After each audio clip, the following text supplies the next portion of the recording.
So it's already like nearly 2 weeks since the Rippaverse was launched. I ordered mine. I ordered cover A the Monday morning that it launched. Since then, Rippa just yesterday put out a video saying that PayPal's holding on to its money. I guess they're going to release it once he actually ships the books. They're using the excuse that since it's a pre-order campaign, they need to make sure and verify this correct. It's a pretty well-known, well-publicized campaign. So I think they're just doing it to be assholes, that they're aware of the controversy surrounding Rippaverse, which there should not be a controversy. The only reason why there's a controversy is because of the, not to sound like Rush Limbaugh or Sarah Palin, but the mainstream media and the way that they are setting up these properties, superhero properties, geek properties, against the wishes of the fans and customers. So Rippa comes out with something that's really exciting people, really getting their interest, because he's like, I'm going to give you a superhero comic. That's what you want, right? You don't want YA with a bunch of LGBTQ elements in it, just forced into it willy-nilly. You don't want to see Tim Drake turn gay, even though they're saying he's bisexual. He just turned gay. Superman's son, gay. Harley Quinn, gay. Poison Ivy, gay. They're just constantly forcing, identity politics into everything. And they really are doing that. And they're doubling down, tripling down. No matter how do people push back against it, they see how successful this campaign is. Instead of taking a step back and going, you know what? This is what the people want. We have great infrastructure. We have great characters. Let's try to lean back into just chilling and not trying to teach and proselytize on every fucking comic book, and just give people cool adventures. They don't want to do that. So they're doing things like writing hit pieces, and they probably spammed PayPal and told them, do you realize that the money that is being sent to the Rippaverse through your payment system is supporting hate speech and white supremacy? They probably did that. And they're, PayPal's just going along with it because they're pieces of shit. But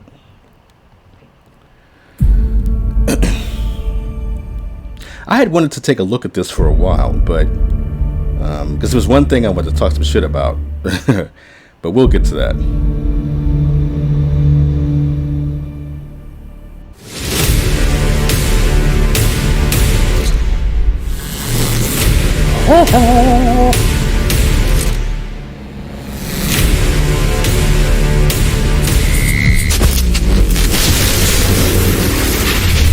Alright, that's actually really cool. They really did a good job.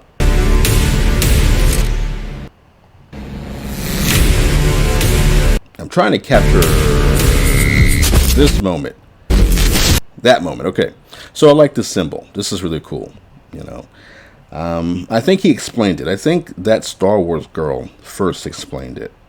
She was like, he always wears caps. We know that. And Flash was like his favorite superhero character when he was growing up. So the lightning bolt. So that's really cool. Really great presentation on this trailer. Like, you could tell that the money he spent was well spent, and that he did spend a lot of money on this. And, he's working with the money he's got from, his different projects throughout the years. Marvel and DC have all this backing behind them, and they're too stupid to just give people what they want and to just get them excited about these comics. It's so weird to me that, they had, like, the entire time that the MCU, was working its way up to Endgame, they literally could be making so much money off the actual comic books.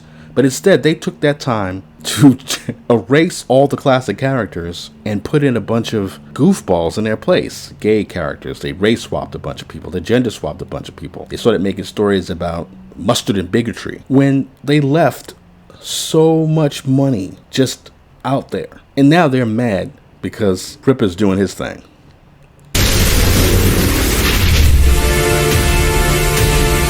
Okay, so I was talking about how, I don't know if you can see it, but let's try to stop it. Alright, this is really cool. I like that symbol. Alright, so here's Yara. She looks cool. And she's not wearing that little jogging suit that she was wearing. the little track outfit I saw her in the first trailer, the launch trailer. Although I think when I rewatched the launch trailer, they did show her like this first, but when he mentioned her, she was dressed differently.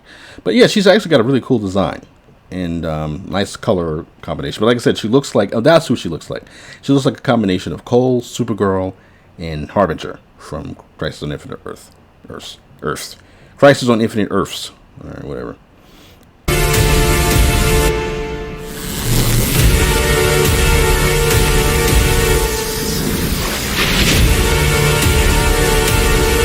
This looks really cool. Like, these characters all look interesting. This looks like Mark Goldbridge from the United Stand. But no, these are interesting characters. Like,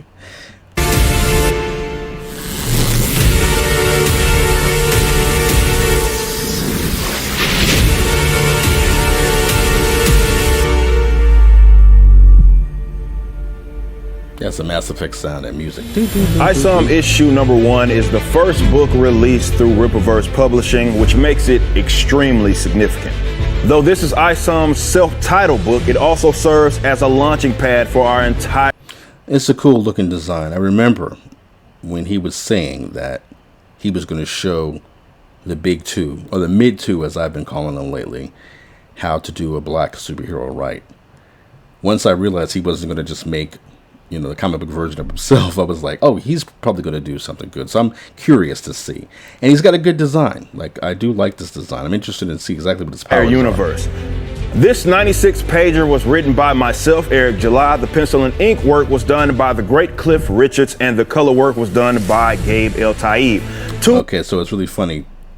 Talk about Cliff Richards over here. He's like almost 60 years old.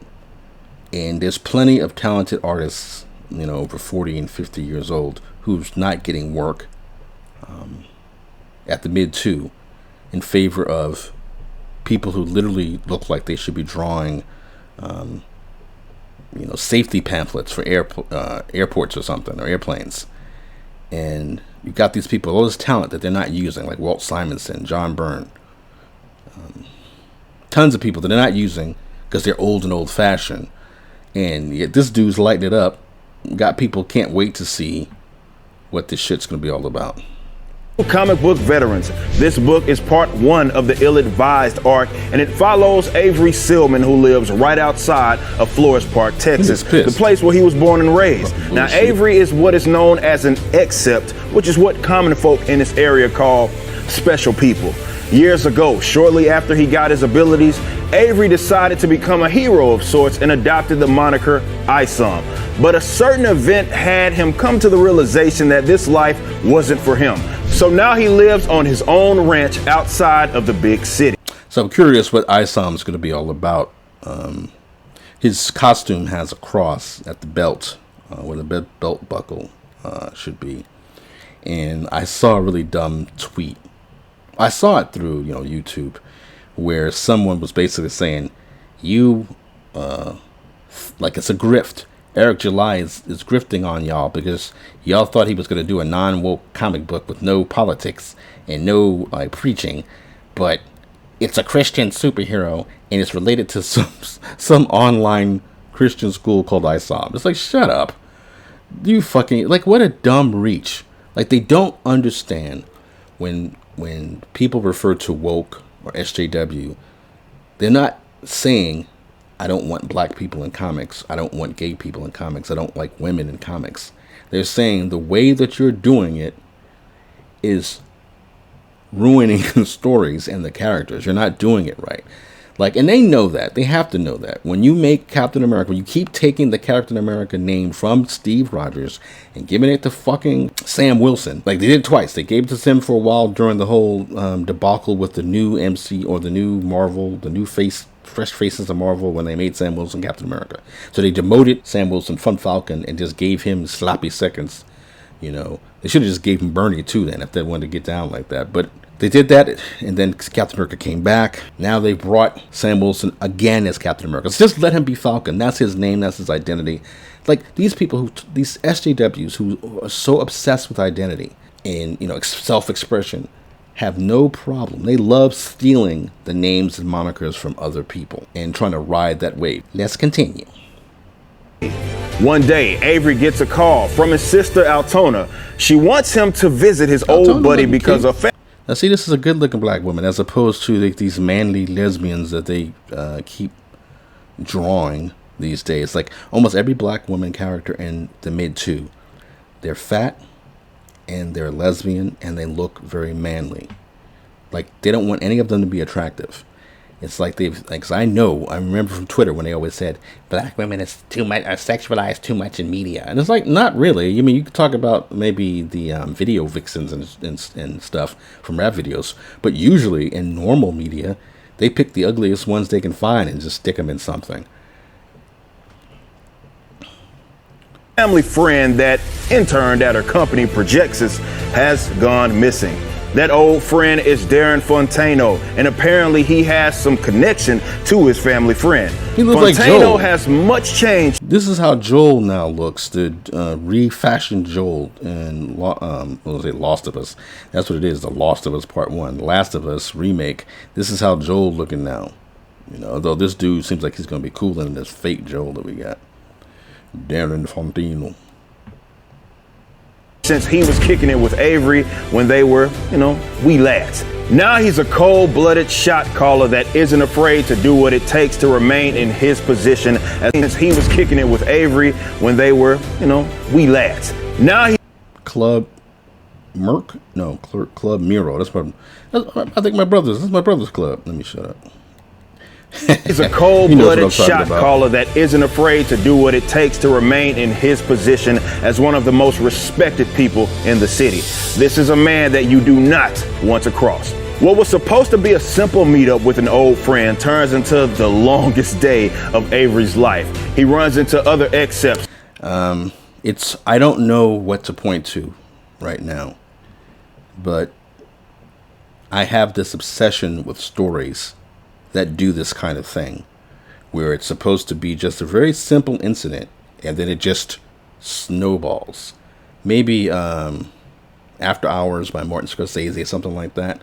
But I love stories where it's like, maybe I guess you could say Die Hard is all in one day too, where it's like you think one thing, I'm just doing one simple thing and it just escalates, it escalates, it escalates. So I always love the worst day of someone's life or the craziest day of someone's life stories.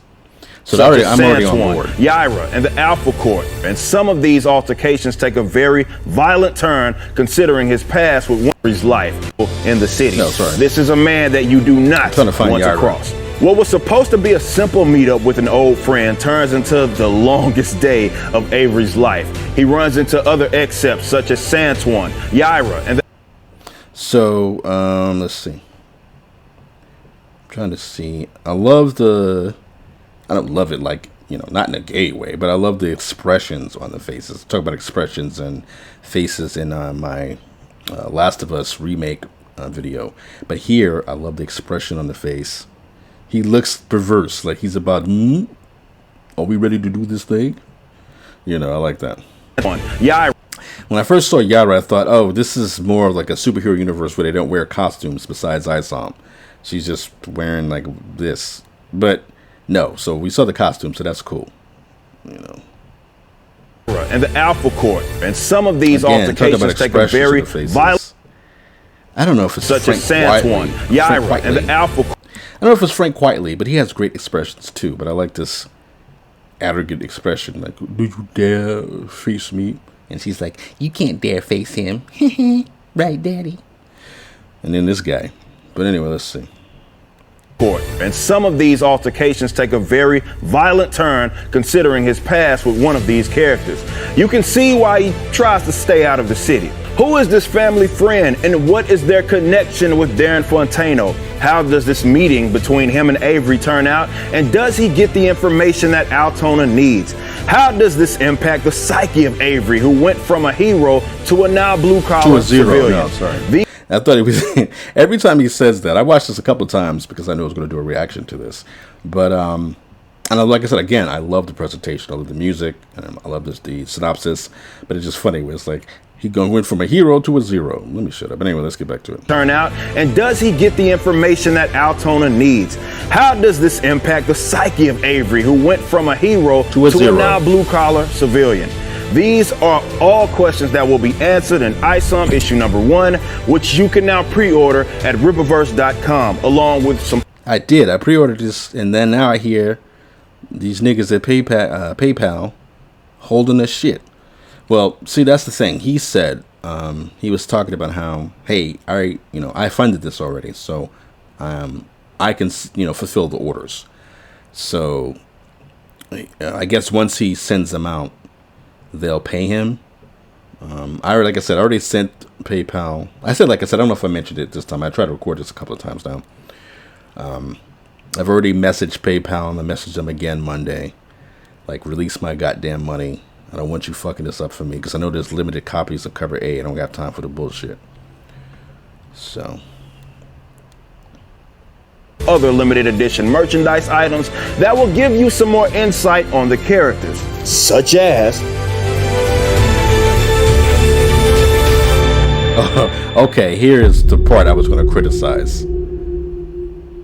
Earth, a place with such interesting beings. Okay, so the first thing I'm going to complain about is this guy's voice. I don't like his voice. I don't know. I don't like his voice. And it's not a big deal. This is just a trailer. Of course you're going to be reading a comic book. But this threw me off the first time I saw it, because I was like, who's this guy in this goddamn voice? He's not threatening. He sounds like a stockbroker. He's trying to be threatening, and you realize that, somebody's saying, I've kidnapped your husband, and if you don't send me the money right away, I'll kill him. You realize the guy who's been kidnapped is actually the one making the call. Like many other planets throughout the cosmos. Like many other planets. Their subjects have needless squabbles. Their subjects have needless squabbles. But from those conflicts, don't look like Orko. He looks like Orko. This is irritating. Discovered some creatures. I could do a lot of different voices for him, but I wouldn't do this one, because it sounds like he's about to go to the Monster Mash. He looks like Orko. I can't stand this. It could be of great use to our efforts. Shut up. I'm not quite ready for the selection. These cards, he only showed the one with Isom. It looked great. But like I said, like $100. I can't do that. I'm on this. Shit. I mean, I got a gift card for $100. But that's all. It's just $100. You can't. I'm sure you can't use payment. 2 different methods of payment, can you? Right? No. God damn it. But after many patient years, I feel it is time for more thorough documentation. This city is where we begin. Okay, I like this part here at the bottom. It doesn't look like Orko. This looks like, I guess it's the same. Whatever this is the same here. This looks like kind of weird tentacles. I saw somebody draw, I don't know if it's a fan drawing. I saw a thumbnail of another video of this character, and he looked much more menacing. So I could see that this character can be like more menacing than what I'm saying. Because like I said, when I first saw it and heard this, I heard the guy's voice. I didn't like the voice. Then I saw the character and I said, this motherfucker look like goddamn Orko. But this at the bottom and whatever other drawing I saw was actually pretty cool. So, and it's not a big deal. I'm really just, if I have something to complain about or talk shit about, it would be just this. But it's not a deal breaker at all. It's not a big deal. It's just something funny. Okay, so that was it. That was no more stuff. There's nothing else to say about that. So, yeah, I'm still excited about it. I'm irritated about this PayPal situation, but he was well prepared as far as, spending his own money on this. Yeah, so he's been paid, but I just know that next time I do anything like this, I'm not going to use PayPal. But I hope that the book itself is actually good. Because everything else is high quality. So I'm going to trust the story is good. And look, the story didn't have to be great for me. It just has to be decent. That's all I care about right now. I'm not looking for a masterpiece. I'm not looking for Watchmen or anything like that. I'm looking for just a basic, simple, decent comic. So I can say, oh, yeah, I'll get the next one when it comes out. I'm pretty sure I am. Anyway, like I said, it would have to be absolute dog shit for me to be like, okay, no, I gotta bow out. But I don't think that's going to be the case. I think it's going to be good. And yeah, I'm just like, we need more of this. More of this. We need more of this shit, because these assholes are really fucking doubling down on deliberately doing the opposite of what we're asking for. My brother sent me a picture of Shazam. It's Captain Marvel. Of Captain Marvel with this amazing zoo crew of purse puppies. And it's like, come on. I don't care at this point about what's going to happen with X-Men or Fantastic Four, because I know there's really no hope. I think these franchises are just dead, and we are going to have to look to stuff like Isom. Like, this guy is making a superhero comic book with black people, with white people. There's probably other races involved that I don't, quite know. There might be, Latin people in the Alpha Corps. There may be gay people in this. I wouldn't put it past them to show how these characters can be put into a story that's cool, fun, interesting, exciting, without beating everybody over the head with this misunderstanding of what superhero comics are to people. It's not a reinforcement of like white supremacy or whatever the fuck they're talking about. And when people say woke, they don't mean they don't want black characters in their books. It simply means the execution, dummy.